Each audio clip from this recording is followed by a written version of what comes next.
La célébration de la Journée internationale de la liberté de la presse, édition 2025, du fait de son symbole, nous permet à nouveau de rappeler avec insistance les préoccupations majeures du secteur médiatique national, se résumant pour l'essentiel à une quasi-absence de soutien de l'État aux entreprises de presse, notamment privées.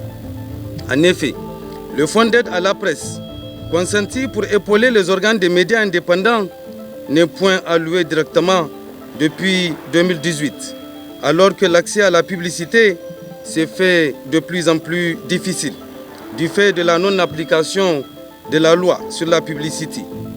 Que dire de la subvention d'équilibre des médias publics qui est à cette date l'une des plus réduites de la Confédération AES, soit 500 millions pour le Niger, 4 et 8 milliards respectivement pour le Burkina Faso et le Mali. L'absence d'un organe de régulation médiatique en période de refondation ne permet pas non plus d'opposer de réponses appropriées et concertées au phénomène de désinformation et aux tentatives multiples de saper le moral des troupes engagées au front et d'opposer les citoyens à leurs dirigeants légitimes, savamment orchestrés par des ennemis internes et externes à notre peuple. C'est le lieu de rappeler au nouveau ministre en charge de la communication l'engagement pris par son département ministériel lors de la remise des documents portant plaidoyer en faveur de la presse, mais aussi le rapport du symposium des journalistes pour l'atteinte des objectifs de la Confédération de l'Alliance des États du Sahel, tenu du 26 au 27 novembre 2024 à Niamey, et celui de la conférence débat suivi d'Iftar en date du 26 mars 2025. Aujourd'hui, la question n'est plus seulement de protéger la liberté d'expression.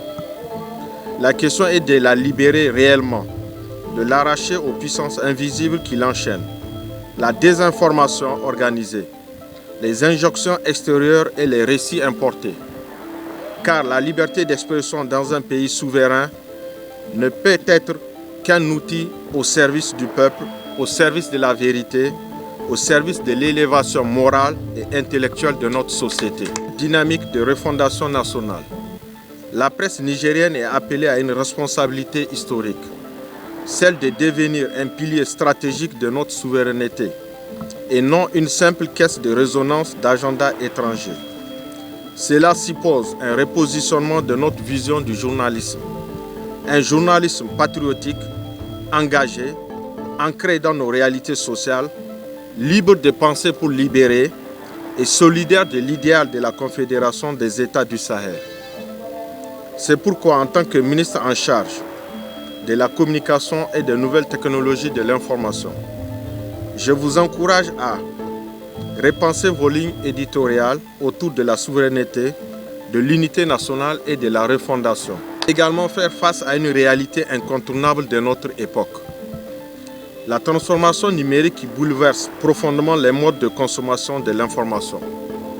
Reconnaissons-le, une grande partie de notre population se détourne progressivement des médias traditionnels pour s'informer sur les réseaux sociaux. Le citoyen nigérien lit de moins en moins les journaux classiques et consulte davantage son téléphone pour accéder à l'actualité. Cette mutation profonde n'est pas une menace mais une opportunité que nous devons saisir. La presse nigérienne doit impérativement s'adapter à l'ère du numérique pour reconquérir son public et assumer pleinement sa mission dans notre société en refondation.